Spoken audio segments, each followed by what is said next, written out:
twist na naman mga kamukgang. Ngayong araw ay kakaiba at napaka-espesyal ng vlog natin. Nandito tayo ngayon sa Hall of Justice sa Victoria, Tarlac, dito sa may munisipyo kamukgang, para sa isang kasalan. Kasal ng kapatid ko kamukgang na si Joriel at si Lizelle kamukgang. Simple lang at napakaliit ng venue pero piling tao ang mga nandito. Umaapaw sa saya, excitement, at talaga namang habang pinapanood ko silang nagpapalitan ng I do, nako kamukgang, ramdam na ramdam ko, nakikita ko na ang dalawang pusong ito ay porsigido na mas pagtibayin pa ang kanilang pagsasama kamukgang. Fast forward nga tayo kamukgang, after ng ceremony, syempre dumiretso tayo dito sa Casa de Añasco sa Gerona. And grabe nga kamukgang, el solido, el qualitat ang kanilang venue. May pa-swimming pool pa sa gilid yan. At also, napakalaki at maganda ang kanilang parking slots dito. Tapos dagdag mo pa yung napaka-smooth na flow ng ating host na si Sir Jess Tony kamukgang, el solido yan kamukgang. At syempre pagdating sa food, lalo na sa lechon, naku, napakasarap kamukgang, bukbang nakamukgang talaga dito. Pero ang pinaka-highlight ng reception, syempre yung moments kamukgang. Nagkaroon ng first dance, toast ng wine, at syempre, nag-speak kami ng mga words of encouragement, payo para sa kanila syempre. Pero din ang aming mga magulang, nag-share din sila ng experiences nila, mga ninong and ninang, para makapag-release din syempre ng blessing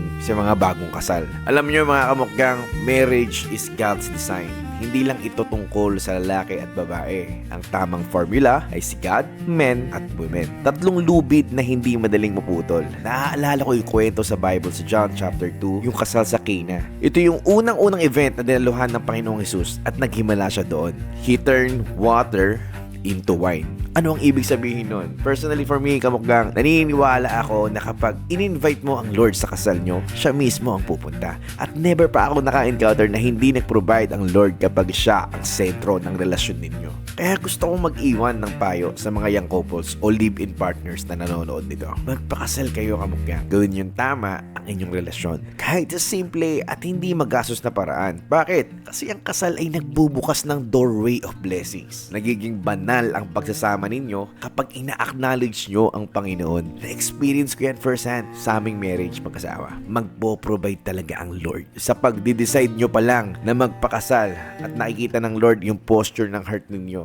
doon pa lang tutulungan na kayo ng Panginoon para mapaghandaan ang inyong kasal. Pero tandaan, at the end of the day, dapat nakapokus pa rin tayo sa blessor, sa Diyos, at hindi lang doon sa blessings. At syempre, sa isang personal na mensahe para sa kapatid ko, Joriel, ipagpatuloy mo lang ang pagmamahal mo sa asawa mo. Mahalin mo siya gaya ng pagmamahal ni Christ sa church. Nandito lang kami palagi ng utol mo na si Jerome. Nandito lang kaming magkapatid para sa'yo. Congratulations sa inyong dalawa, lalo na sa'yo, Lizelle Tonanan. Congratulations sa inyong dalawa at sa inyo naman mga kamukgang, sana nakatulong at naka-inspire ang vlog na to. I-share nyo mga kamukgang ang ating video sa mga taong alam nyong kailangan marinig ang mensahe ito. Yun lamang mga kamukgang, let's go!